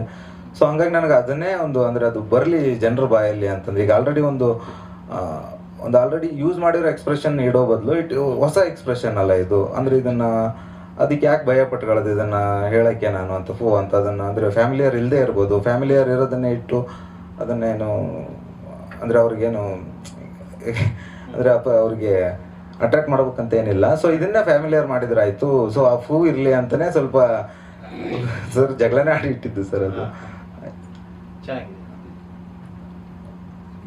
ಹಣದಿ ಟೈಟಲ್ ಸರ್, ಅಂದರೆ ಹಣದಿ ಟೈಟಲ್ ಅದು ಇಡೀ ಕಥೆನೇ ಅದು ಪ್ರತಿಧ್ವನಿಸುತ್ತೆ. ಆಮೇಲೆ ಅದು ವರ್ಡ್ ಆ್ಯಕ್ಚುಲಿ ನನಗೂ ಗೊತ್ತಿರಲಿಲ್ಲ. ಅದು ಫಸ್ಟ್ ಟೈಮ್ ನಾನು ವರ್ಡ್ ಕೇಳಿದ್ದು ನಮ್ಮ ಅಜ್ಜಿ ಬಾಯಲ್ಲಿ. ನಾವೆಲ್ಲ ಹೊಲ್ದ ದಾರಿ ಅಂತ ನಾವು ನಾರ್ಮಲಿ ಕರಿತೀವಿ ಅಥವಾ ಹೊಲ್ಕ್ ಹೋಗೋ ದಾರಿ ಅಂತ. ಬಟ್ ನಮ್ಮ ಅಜ್ಜಿ ಅದಕ್ಕೆ ಹಣದಿ ಗೊಂಟ ಹೋಗು ಆ ಥರ ಕರೆಯೋರು. ಆಮೇಲೆ ನಮ್ಮ ಮನೆಯಿಂದ ಅದು ಹೊಲಕ್ಕೆ ಹೋಗೋ ಒಂದು ದಾರಿನೂ ಕೂಡ ವಿಶೇಷ. ಅದು ಹೆಂಗಂದ್ರೆ ಸರ್, ಮಳೆಗಾಲದಲ್ಲಿ ಹಳ್ಳ ಥರ ಇರ್ತಾ ಇತ್ತು, ಬೇಸಿಗೆಯಲ್ಲಿ ಅದೇ ರಸ್ತೆ ಥರ ಆಗ್ಬಿಡೋದು. ಸೊ ಇಡೀ ಆ ಕಾದಂಬರಿಗೆ ಅಂದರೆ ನಾನು ಬರಿತಾ ಇರೋ ಟೈಮಲ್ಲಿ ನಾನು ಅಪ್ಪ ಮತ್ತೆ ಬಾದಾಮ್ ಗಿಡ ಇಡೋಣ ಅಂತ ಒಂದು ಸಿಂಪಲ್ ಪ್ಲಾನ್ ಮಾಡಿದ್ದೆ ಸರ್. ಬಟ್ ಆಮೇಲೆ ಆ ಥರ ನಮ್ಮ ಅಜ್ಜಿ ಜೊತೆ ಮಾತಾಡ್ತಾ ಇರುವಾಗ, ಅಂದರೆ ಸುಮ್ಮನೆ ಮಾತಾಡ್ತಾ ಇದ್ದೆ, ಅವಾಗ ಅವರು ಆ ವರ್ಡನ್ನು ಕೇಳಿದ್ದು ನೆನಪಿತ್ತು ಈ ತಲೆಯಲ್ಲಿ. ಸೊ ಅದು ಒಂದು ಇಡೋಣ ಅನ್ನೋ ಒಂದು ಉದ್ದೇಶ. ಆಮೇಲೆ ಈ ಒಂದು ಜನ್ರೇಷನ್ ಆದಮೇಲೆ ನೆಕ್ಸ್ಟ್ ಜನ್ರೇಷನ್ ಆ ವರ್ಡ್ ಬಳಸ್ತಾ ಇಲ್ಲ. ಸೊ ಅದು ಒಂಥರ ಇರಲಿ ಅನ್ನೋ ಉದ್ದೇಶಕ್ಕಾಗಿ. ಬಟ್ ಒಟ್ಟಾರೆ ಕಾದಂಬರಿಗೆ ಸರಿ ಹೊಂದುತ್ತೆ ಅನ್ನೋ ಕಾರಣಕ್ಕಾಗಿ ಬಳಸಿದ್ದು. ಆ್ಯಕ್ಚುಲಿ ಬಣ್ಮೆ ಕಥಾ ಸಂಕಲನದ್ದು ನಾನು ಮುಗಿಲ ತುದಿ ಅನ್ನೋ ಒಂದು ಕತೆ ಇದೆ, ಅದು ನಾನು ಇಡಬೇಕಂತ ಅನ್ಕೊಂಡಿದ್ದೆ. ಬಟ್ ಫ್ರೆಂಡ್ ಹೇಳ್ದ ಇಲ್ಲ, ನನ್ನ ಫ್ರೆಂಡ್ ಹೇಳ್ದ ಇಲ್ಲ, ಅದು ಕವನ ಸಂಕಲನ ಥರ ಒಂದು ಹೆಸರು ಅನ್ಸುತ್ತೆ. ಬಣಮಿ ಅನ್ನೋದೊಂದು ಹೆಸರಿಟ್ರೆ ನಮ್ಮ ಉತ್ತರ ಕರ್ನಾಟಕದೊಂದು ಇದು ಮಾಡ್ದಂಗಾಗುತ್ತೆ, ಒಂದೇನೋ ಹೊಸದ್ ಪರಿಚಯ ಮಾಡ್ಕೊಟ್ಟಂಗಾಗುತ್ತೆ ಅನ್ನೋದು. ಯಾಕಂದ್ರೆ ನಮ್ಮ ಕಡೆ ಬೇರೆ ಬೇರೆ ಬಣಮಿಗೆ ನಾನು ಆಮೇಲೆ ನೋಡಿದಾಗ ಬೇರೆ ಬೇರೆ ಭಾಗದಲ್ಲಿ ಬೇರೆ ಬೇರೆ ಹೆಸರಿಂದ ಕರೀತಾ ಇರ್ತಾರೆ. ಸೊ ಹಂಗಾಗಿ ಆಮೇಲೆ ಬಣಮಿ ಅನ್ನೋದು ನಮ್ಮ ಕಡೆ, ನಾನು ಊರಲ್ಲಿ ಕಥೆಯಲ್ಲಿ ಏನಾಗಿದೆ ಅಂದ್ರೆ ನನ್ನ ಹಳ್ಳಿ ಎಕ್ಸ್ಪೀರಿಯನ್ಸ್ ಅಲ್ಲಿ ಏನಾಗ್ತಾ ಇತ್ತು ಸರ್, ಅದು ಊರಿಗೆ ಒಂದೇ ಸರಿ ಬಣಮೆಗಳಿಗೆ ಬೆಂಕಿ ಹಚ್ಕೊಳ್ಳೋದು, ಈ ತರದೆಲ್ಲ ಆಗ್ತಾ ಇತ್ತು. ಸೊ ಕಥಾ ಸಂಕಲನಕ್ಕೆ ಅದು ಟೈಟಲ್ ಇಟ್ಟೆ ಸರ್. Yes sir. ನನ್ನ ಸ್ವಾಭಿಮಾನದ ಗತ್ತಿನಾಗ ಯಾಕೆ ಇಟ್ಟಿದ್ದಂತಂದ್ರೆ ಒಂದು ಕವಿತೆ ಇದೆ ನಮ್ಮ ಅಮ್ಮನ ಬಗ್ಗೆ ಬರ್ತಿತ್ತು, ಕಪ್ಪು ಮುತ್ತು ನನ್ನವ್ವ ಅಂತ ಹೇಳಿ. ನಮ್ಮ ಅಮ್ಮನ ಇಡೀ ಬದುಕು, ಅವಳು ಬದುಕಿದ ರೀತಿ, ಅದನ್ನ ಇದು ಅಲ್ಲಿ ಒಂದು ಸಾಲ್ ಪದಿಸ್ತೀನಿ. ಅಂದ್ರೆ ಸ್ವಾಭಿಮಾನದ ಗತ್ತಿನಾಗ ಬದುಕಿದವಳು ಅಂತ ಹೇಳಿ. ನಾನು ಮೊದಲು ಒಡಲ ಕಿಡಿ ಅಂತ ಅದದ್ದು ಶೀರ್ಷಿಕೆ ಮಾಡಿದ್ದು, ಪುಸ್ತಕದ ಹೆಸರು ಇಡು ಮಾಡೋಣ ಅಂತ. ಆಮೇಲೆ ನಮ್ಮ ಮುರಳಿ ಸರ್, ಕೌದಿ ಪ್ರಕಾಶನ, ಅವರು ಕವಿತೆಗಳನ್ನೆಲ್ಲ ಓದ್ಬಿಟ್ಟು ಇದನ್ನ ಇಟ್ಟರೆ ಸರಿ ಅನ್ಸುತ್ತೆ. ಮತ್ತೆ ಕವಿತೆನೂ ಅದೇ ರೀತಿ ಇದೆ. ಅಂದ್ರೆ ನಾವು ಪ್ರಶ್ನೆ, ನಮ್ಮವ್ರ ತೊಳಲಾಟ, ಏನೋ ಮಹಿಳೆಯರ ಮೇಲೆ ನಡೆಯುವಂಥ ದೌರ್ಜನ್ಯಗಳಾಗ್ಲಿ, ಇದನ್ನೆಲ್ಲವನ್ನು ಇಟ್ಕೊಂಡು ನಾವು ಸ್ವಾಭಿಮಾನದ ಗತ್ತಿನಾಗ ಇಟ್ಟರೆ ಕರೆಕ್ಟ್ ಆಗುತ್ತೆ ಅಂತ ಚರ್ಚೆಗೆ ಬಂದಾಗ ನನಗೂ ಒಡಲ ಕಿಡಿ ಬೇಡ ಅಂತ ಅನ್ಸಿ ಸ್ವಾಭಿಮಾನದ ಗತ್ತಿನಾಗ ಅಂತಿರ್ಲಿ ಅಂತ. ಇನ್ನೊಂದು ಇವರ ಕಥೆಗಳು ಮತ್ತು ಪ್ರಿಯಾಂಕಾ ಅವ್ರ ಕವಿತೆ ಓದಿದಾಗ, ಪ್ರಿಯಾಂಕಾ ಅವ್ರ ಕವಿತೆಯಲ್ಲಿ ಯಾವಾಗ ಅವರು ಅಪ್ಪ ಮತ್ತು ಅಮ್ಮನ ಬಗ್ಗೆ ಬರೀತಾರೆ ಅವಾಗ ಒಂದು ಇಂಟರ್ನಲ್ ಜರ್ನಿ ಇರ್ತದೆ. ಆದರೆ ಅವರ ಬಹುತೇಕ ಕಥೆಗಳಲ್ಲೂ ಕೂಡ ಒಂದು ಇಂಟರ್ನಲ್ ಜರ್ನಿ ಜಾಸ್ತಿ ಇದೆ. ಆದರೆ ಹೆಚ್ಚು ಪ್ರಿಯಾಂಕಾ ಅವ್ರ ಕವಿತೆಗಳು ಸ್ವಲ್ಪ ಸಮಾಜಕ್ಕೆ ಉದ್ದೇಶಿಸಿ ಬರೆದ ಹಾಗೆ ಇರ್ತವೆ. ಅದು ಕೋಮುವಾದ ಇರ್ಬೋದು, ಜಾತೀಯತೆ ಇರ್ಬೋದು, ಏನೇನೋ ವಾಸ್ತವದಲ್ಲಿ ಘಟಿಸ್ತಾ ಇದ್ದಾವೆ, ಅದರ ಬಗ್ಗೆ ಬರೀಬೇಕು ಅಂಥೇಳಿ. ನನ್ನ ಪ್ರಶ್ನೆ ಏನು ಅಂತಂದರೆ, ಯಾವ ಅನುಭವವನ್ನು ಒಂದು ಇಂಟರ್ನಲ್ ಜರ್ನಿಯಾಗಿ ಗ್ರಹಿಸಬೇಕನ್ನಿಸ್ತದೆ, ಒಂದು ಒಳಗಿನ ಪಯಣ ಆಗಿ, ಯಾವುದನ್ನು ಒಂದು ಸಾಮಾಜಿಕ ಅನುಭವವಾಗಿ, ಸಾಮಾಜಿಕ ಒಂದು ಪಯಣವಾಗಿ ಗಮನಿಸಬೇಕನ್ನಿಸ್ತದೆ? ಈ ಒಂದು ವ್ಯತ್ಯಾಸ ಇದೆಯಲ್ಲ, ಇದೇನು ಆಗ್ತಾ ಇರ್ತದ ಅಥವಾ ನಿಮಗೆ ಗೊತ್ತಿರಲಾರ್ದೇ ಸಂಭವಿಸ್ತಾ ಇರ್ತದೆ? ಇದು ಏನು ಅಂತ ಅಂದರೆ, ಒಬ್ಬ ಬರಹಗಾರ ಒಬ್ಬ ಪಾತ್ರಗಳ ಒಳಗಿನ ಜರ್ನಿಯನ್ನು ಆಯ್ಕೆ ಮಾಡ್ಕೊಳ್ಳೋದು ಅಥವಾ ಸಮಾಜದ ಜರ್ನಿಯನ್ನು ಆಯ್ಕೆ ಮಾಡ್ಕೊಳ್ಳೋ ಕ್ರಮ ಇದೆಯಲ್ಲ, ಇದು ಹೆಂಗೆ ಸಂಭವಿಸ್ತದೆ ಅಂಥೇಳಿ. ಯಾಕಂತಂದರೆ ಈಗ ನಮ್ಮಲ್ಲಿ ನವ್ಯದ ಮಾದರಿ ಒಂದು ಬಂತು, ಆದರೆ ಆ ಮಾದರಿಗಳಿಗೂ ನಿಮ್ಮ ಕಥೆಗಳು ಹತ್ತಿರ ಇಲ್ಲ. ದಲಿತ ಬಂಡಾಯದ ಮಾದರಿ ಬಂದಿದೆ, ಆ ಮಾದರಿಗಳಿಗೂ ಕೂಡ ಹತ್ತಿರ ಇಲ್ಲ. ಇದೆಲ್ಲ ಹೇಗಿದೆ ಅಂತಂದರೆ, ಇವೆರಡೂ ಮಾದರಿ ಬಿಟ್ಟು ನಿಮ್ಮದೇ ಆದಂತಹ ಒಂದು ಒಳಗಿನ ಮೂಲಕ ಹೊರಗೆ ನೋಡ್ತಾ ಹೋಗೋದು, ಹೊರಗಿನ ಮೂಲಕ ಒಳಗೆ ನೋಡ್ತಾ ಹೋಗೋದು, ಇವೆರಡರ ನಡುವೆ ವ್ಯತ್ಯಾಸವೇ ಇಲ್ಲ ಅನ್ನೋ ಥರದ ಒಂದು ಭಾವಿಸುವಂಥ ಒಂದು ಸ್ಥಿತಿ ಇದೆಯಲ್ಲ, ಅದು ಇದೆ. ಮತ್ತದು ಬಹಳ ಸೂಕ್ಷ್ಮವಾದಂಥ ಒಂದು ಹೆಜ್ಜೆ ಕನ್ನಡ ಸಾಹಿತ್ಯದಲ್ಲಿ ಅಂಥೇಳಿ ನಾನು ಅಂದ್ಕೊಂಡಿದ್ದೀನಿ. ಇದು ಏನಾಗ್ತದೆ ಅಂತ ನಿಮ್ಮ ಬರಹಗಳಲ್ಲಿ ಯಾವಾಗ ಒಂದು ಮಾನಸಿಕ ಜರ್ನಿ ಮಾಡ್ಬೇಕನ್ನಿಸ್ತದೆ, ಯಾವಾಗ ಒಂದು ಸೋಷಿಯಲ್ ಜರ್ನಿ ಮಾಡ್ಬೇಕನ್ನಿಸ್ತದೆ, ಯಾಕಾಗ್ತದೆ ಈ ಥರ ನಮ್ಮ ಅನುಭವಗಳ ವಿಘಟನೆ ಅಥವಾ ಅನುಭವಗಳಲ್ಲಿ ಈ ತರಹದ ಒಂದು ಬೆಳವಣಿಗೆ ಅಂತ? ಏನಾರು ಹೊಳೆದ್ರೆ ಹೇಳ್ರಿ, ಇಲ್ಲದಿದ್ರೆ ಪರವಾಗಿಲ್ಲ. ಸ್ವಲ್ಪ ಹೆವಿ ಅನ್ನಿಸ್ತಂತಂದ್ರೆ ಬಿಟ್ಬಿಡ್ರಿ. ಇಲ್ಲ ಸರ್, ಅಂದ್ರೆ ನನಗೆ ವಿಷಯ ವಸ್ತುವಿನ ಯಾವುದೋ ಒಂದು ವಿಷಯದ ಬಗ್ಗೆ ನಾವು ಕತೆ ಬರಿತಾ ಇದೀವಿ ಅನ್ನೋದ್ರ ಮೇಲೆ ಒಂದು ಆಧಾರಿತವಾಗಿರುತ್ತೆ. ಫಾರ್ ಎಕ್ಸಾಂಪಲ್, ನಾನು ಯಾರೋ ಒಬ್ಬ ಈ ಬಣಮೆಯಲ್ಲಿ ಕೂಡ ನಾನೊಬ್ಬ ಒಳಕಲ್ಲು ಒಂದು ಕತೆ ಇದೆ, ಕಲ್ಲು ಕಟ್ಟಿಯವ್ರ ಬಗ್ಗೆ ಒಂದು ಕತೆ ಬರೆದಿದ್ದೀನಿ. ಸೊ ಆ ಕತೆ ಕಂಪ್ಲೀಟ್ಲಿ ಒಂದು ಸಮಾಜದ, ನೀವು ಹೇಳ್ದಂಗೆ ಆ ಜರ್ನಿಯನ್ನ ಎಕ್ಸ್ಪೆಕ್ಟ್ ಮಾಡ್ತಾ ಇರುತ್ತೆ ಸರ್. ಇನ್ನೊಂದು ನಿರೋಷ ಅನ್ನೋ ಒಂದು ಕಥೆನ ಬರೆದಿದ್ದೀನಿ. ಸೊ ಆ ಕಥೆಯಲ್ಲಿ ಒಂದು ಹುಡುಗಿಯ ಸಂಪೂರ್ಣ ಒಳ ಒಂದು ಮಾನಸಿಕ ಜರ್ನಿನೇ ಅದರಲ್ಲಿ ಇದೆ.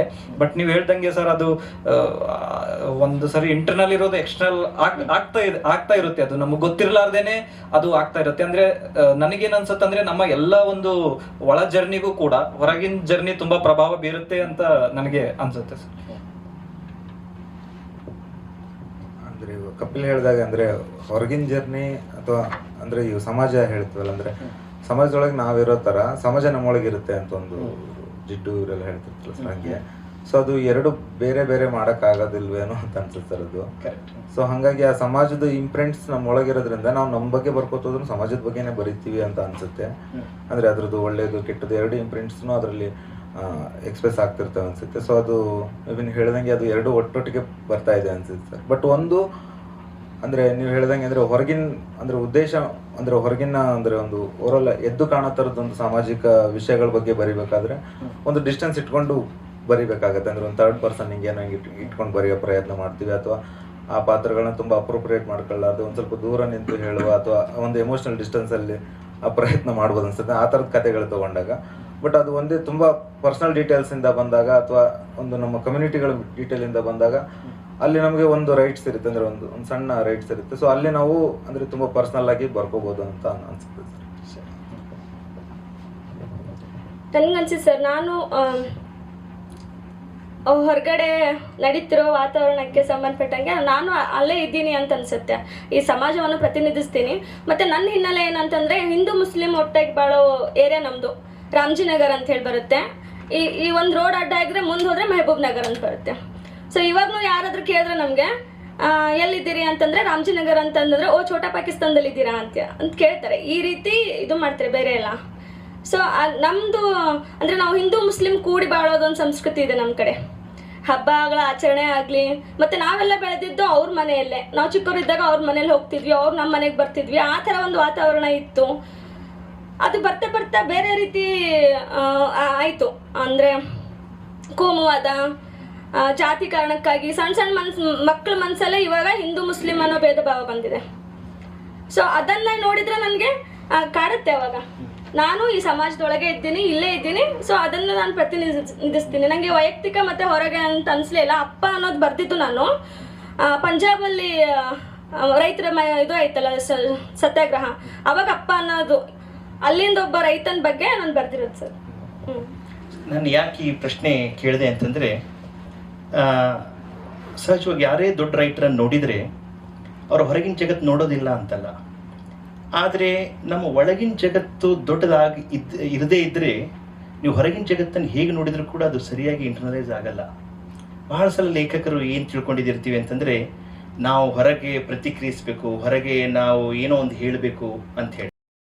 ಆದರೆ ಒಳಗಿನ ಜಗತ್ತು ದೊಡ್ಡದಾಗದೇ ಇರ್ದಿದ್ರೆ ಹೊರಗಿನ ಜಗತ್ತು ಕೂಡ ನಮ್ಮ ಬರಹದಲ್ಲಿ ದೊಡ್ಡದಾಗೋದಿಲ್ಲ. ನಿಮಗೆ ಗೊತ್ತಿದ್ದು ಗೊತ್ತಾಗ ಅದನ್ನು ನೀವು ಒಳಗೆ ತಗೊಂಡು ಈ ಥರ ನಿರೂಪಿಸ್ತಾ ಹೋಗಿದ್ದೀರಿ. ಅದೊಂದು ಬಹಳ ಒಂದು ಸಂಗತಿಯಾಗಿ ನಾನು.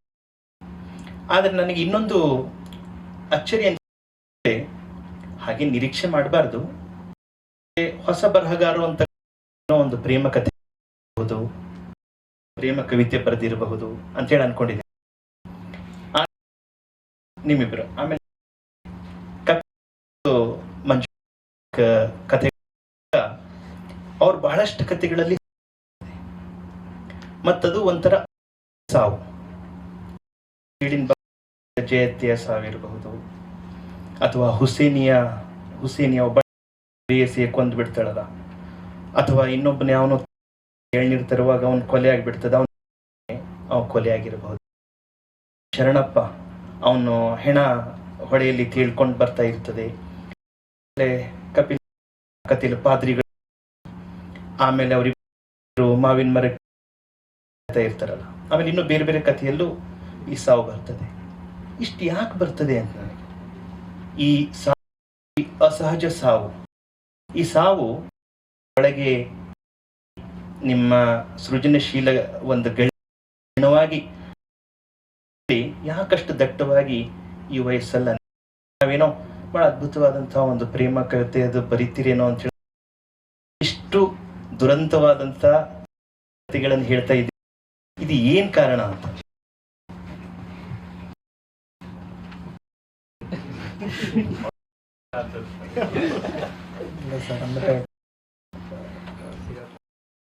ಪ್ರೇಮ ಕಥೆಗಳು ಸರ್, ಅವ್ಯಾವ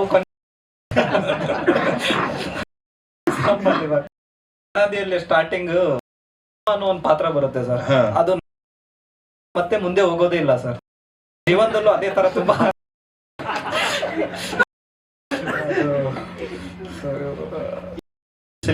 ಸಾಂವರ್ಧನೆ ಮಾಡೋದಿದೆಯಲ್ಲ, ಅದು ಬಹಳ ಅಂದ್ರೆ ಚಿಕ್ಕವರು ಆ ತರದ್ದು ಹಳ್ಳಿಯಲ್ಲಿ ಅಂದ್ರೆ ಕೇಳೋದು ಸರ್. ಯಾಕಂದ್ರೆ ಹೆಚ್ಚು ಒಂದು ಹಿನ್ನೆಲೆಯಿಂದ ಬಂದಿರೋದ್ರಿಂದ, ಅಂದ್ರೆ ಒಂದ್ ಹಳ್ಳಿಯಲ್ಲಿ ಪ್ರತಿಯೊಂದು ಕೇರಿಯಲ್ಲೂ ಕೂಡ ಈ ತರದ್ದೇನೋ ಒಂದು ಸಿಟಿ ನಗರ ಹಳ್ಳಿ ಆಗಿರ್ಬೋದು, ಆ ಸುದ್ದಿಗಳು ಸ್ವಲ್ಪ ಅದು ಗೊತ್ತಿಲ್ಲ ಸರ್ ಅದು. ಆಮೇಲೆ ಅವರ ಒಂದು ಅವ್ರ ಜೊತೆ ಒಂದು ಒಡನಾಟ ಇದ್ದ. ಸೊ ಅಂದ್ರೆ ನಮ್ಮಮ್ಮ ತೀರ್ಕೊಂಡಾಗ ಅದು ನನಗೆ ಅವರು ತೀರ್ಕೊಂಡಿದ್ದಾರೆ ಅನ್ನೋದು ಚಿಕ್ಕ ವಯಸ್ಸಲ್ಲಿ ಇದ್ದೆ. ಇದೆ. ಅಂದ್ರೆ ತೀರ್ಕೊಂಡಿದ್ದಾರೆ ಅಂತ ಗೊತ್ತು, ಅಂದ್ರೆ ಅಷ್ಟು ಸಣ್ಣ ವಯಸ್ಸಲ್ಲಿ ಎಲ್ಲೋ ಒಂದ್ ಕಡೆ ಕೂತ್ಕೊಂಡು ಮನೆಯಲ್ಲಿ ಊಟ ಏನು ಸಾವು ಏನ್ ಸಂಬಂಧ. ಸೊ ಅದು ಕೇಳಿದಾಗ ನನ್ನ ಅತ್ತೆ ನಮ್ಮ ಅಜ್ಜಿ ನಮ್ದೆಲ್ಲ ಕಥೆಗಳು ಪದೇ ಪದೇ ಬರ್ತಾ ಇರ್ತಾರೆ. ಮತ್ತೆ ಅವರ ಸಾವು ನನಗೆ ತುಂಬಾ ಕಾಡಿ ಎಲ್ಲ ಮತ್ತೆ ಮತ್ತೆ ನೆನಪಾಗಿರೋದ್ರಿಂದ, ಆಮೇಲೆ ಅವರ ಅನುಭವಗಳಲ್ಲೂ ಕೂಡ ಸಿಕ್ಕಾಪಟ್ಟೆ ಸಾವುಗಳೇ ಇರುತ್ತೆ. ಯಾಕಂದ್ರೆ ನಮ್ಮ ಅಜ್ಜಿಗೆ ಟೋಟಲ್ 10 ಮಕ್ಕಳು, ಉಳಿದಿದ್ದು 5 ಸರ್. ಅದೆಲ್ಲ ಕಥೆಗಳು ಕೇಳಿದಾಗ ಸೊ ಆ ಕಾರಣಕ್ಕಾಗಿ ಮಾಡಿದ್ದೆ ಸರ್. ಅದೇ ಸರ್, ಅಂದ್ರೆ ಹಳ್ಳಿ ವಾತಾವರಣದಲ್ಲಿ ಇರೋದ್ರಿಂದ ಅಥವಾ ಮತ್ತೆ ಈ ಬಯಲುಸೀಮೆ ಅಂದ್ರೆ ಸುಮಾರು ಸಾವುಗಳು ಅಂದ್ರೆ ಅದಕ್ಕೆ ಸಾಕ್ಷಿ ಆಗಿರೋದಾಗ್ಲಿ, ಈಗ ಅಲ್ಲಿ ಅಂದ್ರೆ ಸುಮಾರು ಕಥೆಗಳಲ್ಲಿ ಅದೊಂದು ಸ್ವಲ್ಪ ಇರುತ್ತೆ. ಯಾಕಂದ್ರೆ ಈ ಮೇ ಬಿ SM ಕೃಷ್ಣ ಅವರು ಅನ್ಸುತ್ತೆ ಅವಾಗ ಒಂದ್ಸಲ 4 ವರ್ಷ ಫುಲ್ ನಮ್ದು ಒಂದು ಉಂಡಿರೋ ಅವರಿಗೆ ಅಷ್ಟು ಅಂದ್ರೆ ಕಷ್ಟದ ಗೊತ್ತಿಲ್ಲ. ಆ ಮೂಮೆಂಟ್ ಅಲ್ಲಿ ಅವ್ರು ಇಲ್ಲ, ಸೊ ಬೆಳೆಗಳಿಲ್ಲ, ಸಾಲಗಳು ಮೂಮೆಂಟ್ ಅಲ್ಲಿ ಈ ಕಥೆಗಳು ಜಾಸ್ತಿ ಸರ್. ಹಿಂಗೆ ಅಂದ್ರೆ ತುಂಬಾ ನಾರ್ಮಲೈಸ್ ಆಗೋಗ್ಬಿಟ್ಟದು ಎಲ್ಲ. ಅವ್ರ ಎಣ್ಣೆ ಕುಡಿದ್ರು, ಎಂಟ್ರಲ್ ಎಣ್ಣೆ ಕುಡಿದ್ರು ಅಂತಂದು. ಸೊ ಆ ಒಂದು ಅದು ನಮ್ಮ ಅಂದ್ರೆ ಸುಮಾರು ಜನ ನಮ್ಮ ಫ್ರೆಂಡ್ ತುಂಬಾ ಓದ್ತಿದ್ದವರು ಬಿಟ್ರು. ಅವಾಗ ಅವರು ಕುಡಿದ ತಕ್ಷಣ ಮಕ್ಕಳಿಗೆ ಏನು ಅಂದ್ರೆ ಮನೇಲಿ ಎಲ್ಲ ಮನೆ ಜವಾಬ್ದಾರಿ ಬಿಡುತ್ತೆ, ತುಂಬಾ ಚಿಕ್ಕ ಇದೆಲ್ಲ. ಅದು ಈಗ ಫ್ರೆಂಡ್ಸು ನಮ್ದು ಏನಿತ್ತಲ್ಲ ಅದು ಬೆನಿಫಿಟ್ ಸರ್ ಅದು ಅಂದ್ರೆ ಅದು. ಸೊ ಮೇ ಬಿ ಅದು ವಾಪಸ್ ಅದು ಅಥವಾ ಏನೇ ಬರೆಯೋ ತರ ಬರುತ್ತೇನೋ ಅಂತ ಅನ್ಸುತ್ತೆ ನಿಜ. ಯಾಕೆ ಅಂತಂದ್ರೆ ಮತ್ತೆ ಅನೇಕ ಕಥೆ ಓದಿದಾಗಲೂ ನನ್ಗೆ ಹಾಗೆ ಅನಿಸುತ್ತೆ, ನಿಮ್ಮ ಕಥೆಗಳ ಕೇಂದ್ರ ಅಂದ್ರೆ ಆ ಸಾವೇ. ಬಹುಶಃ ಅದು ಬಂದಿರೋದ್ರಿಂದಲೇ ಕಥೆಗಳಿಗೆ ಒಂದು ಗಾಢವಾಗಿ ಗುಣ ಬಂದಿದೆ. ಯಾಕಂದ್ರೆ ಅದು ಒಂದು ಸಂವಾದ ನಡೀತಾ ಇರ್ತದೆ. ಅತ್ತೆ ಅವಳ ಸಾವು, ಅಜ್ಜಿ ಅವಳ ಸಾವು ಹೊರತುಪಡಿಸಿದಂತ ಬೇರೆ ಬರಹ ಅದರ ಬೆಳವಣಿಗೆ ಕ್ರಮನೇ ಒಂದು ಬೇರೆ ತರ ಇರ್ತದೆ. ಕವಿತೆಗಳಲ್ಲಿ ನಾನು ನೋಡಿದೆ, ಅನೇಕ ಸಲ ನೀವು ಬಾಬಾ ಸಾಹೇಬ್ ಅಂಬೇಡ್ಕರ್ ಅವರನ್ನು ನೆನಪಿಸ್ಕೊಳ್ತೀರಿ, ಬುದ್ಧನನ್ನು ನೆನಪಿಸ್ಕೊಳ್ತೀರಿ, ಬಸವಣ್ಣನನ್ನು ನೆನಪಿಸ್ಕೊಳ್ತೀರಿ. ಕೆಲವೊಂದು ಸಲ ಅದು ಬಹಳ ಸಹಜವಾಗಿ ಬಂದಿದೆ ಅಂಥೇಳಿ ಅನ್ನಿಸ್ತದೆ. ಇನ್ನು ಕೆಲವೊಂದು ಸಲ ಬಹಳ ವೈಚಾರಿಕವಾಗಿ ಪದ್ಯ ಬರಿಬೇಕು ಅಥವಾ ಪ್ರಗತಿಪರವಾಗಿ ಪದ್ಯ ಬರಿಬೇಕು ಅನ್ನೋ ಕಾರಣದಿಂದಲೇ ಅವುಗಳನ್ನು ಮತ್ತೆ ಉಲ್ಲೇಖ ಮಾಡ್ತಾ ಇದ್ದೀರಿ ಅಂಥೇಳಿ ಅನ್ನಿಸ್ತದೆ. ಅವುಗಳ ಓದು, ಅವುಗಳ ತಿಳುವಳಿಕೆ ಬಹಳ ಮುಖ್ಯನೇ. ಆದರೆ ಇವರು ನಿಮ್ಮ ಕಾವ್ಯಕ್ಕೆ ಹೇಗೆ ನೆರವಾಗಿದ್ದಾರೆ ಅಂತೇಳಿ ಒಂದು ವಿಚಾರವಾಗಿ ಅವರು ದಕ್ಕೋ ಕ್ರಮ ಒಂದು. ಆದರೆ ಅಂಬೇಡ್ಕರ್ ಆಗಲಿ, ಬಸವಣ್ಣ ಆಗಲಿ ಅಥವಾ ಬುದ್ಧ ಆಗಲಿ, ನೀವು ಕವಿತೆ ಬಗ್ಗೆ ಯೋಚನೆ ಮಾಡುವಾಗ ಇವರ ವಿಚಾರಗಳು ಅಥವಾ ವ್ಯಕ್ತಿತ್ವ ಅದು ಯಾವ ಥರ ನಿಮಗೆ ಒಂದು ದಾರಿ ಸೂಚನೆ ಕೊಟ್ಟಿದೆ ಅಂತೇಳಿ?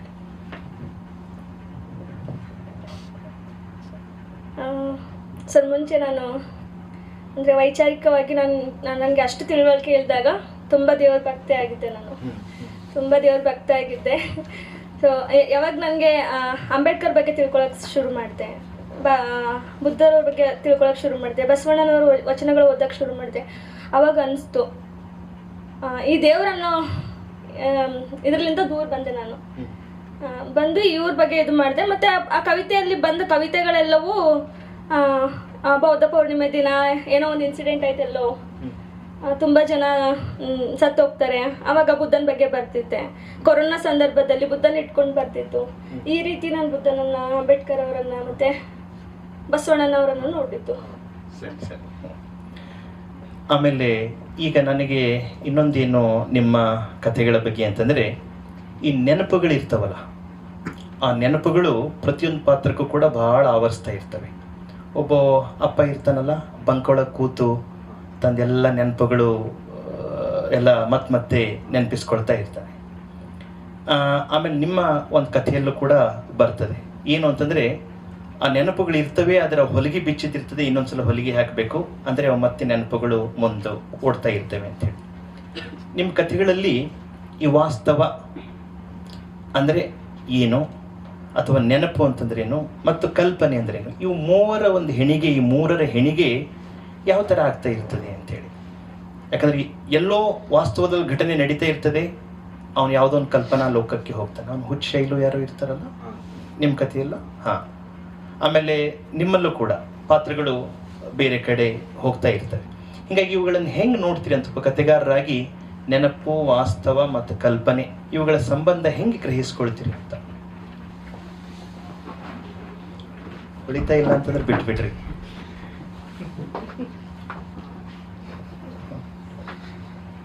ಸುಮ್ಮನೆ ನಿಮ್ಮದೇ ಒಂದು ಕತೆ ಉದಾಹರಣೆಯಾಗಿ ಇಟ್ಕೊಂಡು ಹೇಳ್ರಿ ಸರ್. ನಾ ಈ ಕತೆ ಈಗ ನಿಮ್ಮ ಪೂ ಕತೆ ಇದೆಯಲ್ಲ, ಅದರೊಳಗೆ ಮಾತು, ಆ ಭಾಷೆ ಬಗ್ಗೆ ನಾನು ಇನ್ನೊಂದ್ಸಲ ಕೇಳ್ತೀನಿ.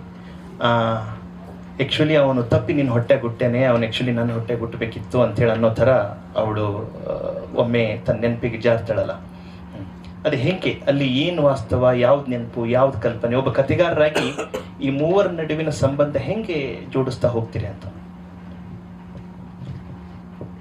ಅಂದ್ರೆ ಸರ್ ಕಲ್ಪನೆನೂ ಅಂದ್ರೆ ಅದನ್ನ ಅಂದ್ರೆ ವಾಸ್ತವದ ಭಾಗನೇ ಅಂತ ಅನ್ಸುತ್ತೆ ಸರ್. ಅಂದ್ರೆ ಕಲ್ಪನೆ ಅಂದ್ರೆ ಈಗ ಅವನು ಕನ್ಸಲ್ಲಿ ನರಳ್ತೀವಿ ಅಂತಂದ್ರೆ ಆ ನರಳಿಕ್ಕೆ ಫೀಲ್ ಆಗಿರುತ್ತೆ. ಅಂದ್ರೆ ನರಳಿಕ್ಕೆ ಫೀಲ್ ಆಗಿರುತ್ತೆ ಅಂದ್ರೆ ಆ ನರಳಿಕ್ಕೆ, ಸೊ ಅದನ್ನು ನಿಜಾನೇ ಅಂತ ನಂಗೆ ಅನ್ಸುತ್ತೆ. ಅಂದ್ರೆ ಸೊ ಹಂಗಾಗಿ ನಾನು ಎಷ್ಟೋ ಸಲ ಲಾಜಿಕ್ ಅನ್ನೋ ವಿಷಯದ ಬಗ್ಗೆ ಅಷ್ಟು ತುಂಬಾ ನಾನು ಅಂದ್ರೆ ಹೋಗಲ್ಲ. ಅಂದ್ರೆ ಆ ಲಾಜಿಕ್ ಬಗ್ಗೆ ಅಷ್ಟು ತಲೆ ಕೆಡಿಸ್ಕೊಳಕ್ ಹೋಗೋದಿಲ್ಲ. ಲಾಜಿಕ್ನು ಒಂದು ನಮ್ ಅಂದ್ರೆ ಅದು ಹಿಡಿಯುತ್ತೆ ಅನ್ಸುತ್ತೆ.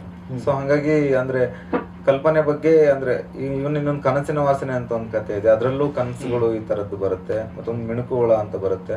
ಸೊ ಮತ್ತೆ ಇನ್ನೊಂದು ಎಷ್ಟೋ ಸಲ ಅಲ್ಲಿ ಆ ಸೆಟಪ್ಗಳು ಇದಾವಲ್ಲ, ಅಂದ್ರೆ ಒಂದು ರಿಯಲ್ ಅಂತಲ್ಲ, ಈಗ ನಮಗೆ ಒಂದು ಈ ಊರಿದೆಲ್ಲ ಒಂದು ಅಂದ್ರೆ ಗೊತ್ತಿರೋ ಊರುಗಳಲ್ಲಿ ಅಂತ ಇರೋದಿಲ್ಲ, ಅಂದ್ರೆ ಬೇರೆ ಊರುಗಳು ಅನಿಸ್ತಾ ಇರ್ತವೆ. ಬಟ್ ನಮ್ಮೂರು ನನ್ನ ತಲೆಯಲ್ಲಿ ಬೇರೆ ತರನೇ ಉಳಿದಿರುತ್ತೆ ಅನ್ಸುತ್ತೆ. ನನ್ನ ತಲೆಯಲ್ಲಿ ಉಳಿದಿರೋ ರೀತಿ ಬೇರೆ ಇರುತ್ತೆ. ಕಪಿಲು ಅಲ್ಲೇ ಹುಟ್ಟಿದ್ರೆ ಕಪಿಲ್ ತಲೆಯಲ್ಲಿ ಒಂಥರ ಬೇರೆ ಉಳಿದಿರುತ್ತೆ. ಸೊ ಆ ಡಿಫ್ರೆನ್ಸ್ ಇದೆಯಲ್ಲ ಸರ್, ಅದು ಮುಖ್ಯ ಅನ್ಸುತ್ತೆ. ಅಂದ್ರೆ ಆ ಊರನ್ನ ಅಂದ್ರೆ ಈಗ ಒಂದು ಸೋಷಿಯಾಲಜಿ ಏನ್ ಹೇಳ್ಬೋದು, ಈ ಊರಲ್ಲಿ ಇಷ್ಟು ಗುಡಿ ಇದಾವೆ, ಇಷ್ಟಿದೆ, ಈ ತರದ್ ಇಷ್ಟು ಜಾತಿಗಳಿದಾವೆ, ಇಷ್ಟು ತರದ್ ಇದೆಲ್ಲ ಅಂತ ಹೇಳ್ಬೋದು. ಬಟ್ ಒಬ್ಬ ಮನುಷ್ಯನಿಗೆ ಒಂದು ಉಳಿದಿರೋ ರೀತಿ ಬೇರೆ ಇರ್ತದೆ. ಅವ್ನ ಇನ್ನೋಸೆನ್ಸ್ ಅಲ್ಲಾಗ್ಲಿ ಅಥವಾ ಅವನಿಗೆ ಎಷ್ಟು ಗೊತ್ತಿದೆ ಅದ್ರಲ್ಲಿ ಅವನೇನು ಕಟ್ಕೋತಾನಲ್ಲ, ಅಂದ್ರೆ ಅವನೊಂದು ಸಮಾಜ ಕಟ್ಕೋತಾನಲ್ಲ. ಸೊ ಮೇ ಬಿ ಅದು ನಂಗೆ ಮುಖ್ಯ ಅನ್ಸುತ್ತೆ. ಸೊ ಹಂಗಾಗಿ ಬರಿತಾ ನಾನು ಅಂದ್ರೆ ಅದ್ರ ಬಗ್ಗೆ ಅಷ್ಟು ಕಾಳಜಿ ಇಲ್ಲದೆ ಇರೋದು ಒಂದ್ಸಲ ಕಲ್ಪನೆಗೆ ಜಾರ್ಬಿಡುತ್ತೆ ಸರ್. ಕಲ್ಪನೆಗೆ ಜಾರುತ್ತೆ ಒಂದೊಂದ್ಸಲ, ಅದಕ್ಕೆ ಮ್ಯಾಜಿಕಲ್ ರಿಯಲಿಸಮ್ ಹಂಗೇನ ಅಂತಾರೆ. ಬಟ್ ನಂಗೆ ಅದ್ರ ಬಗ್ಗೆ ಅಷ್ಟು ಗೊತ್ತಿರ್ಲಿಲ್ಲ ಅವಾಗ. ಸೊ ಹಂಗೆ ಆಗುತ್ತೆ ಸರ್ ಅದು. ಕಪಿಲ್ ಏನಾದ್ರು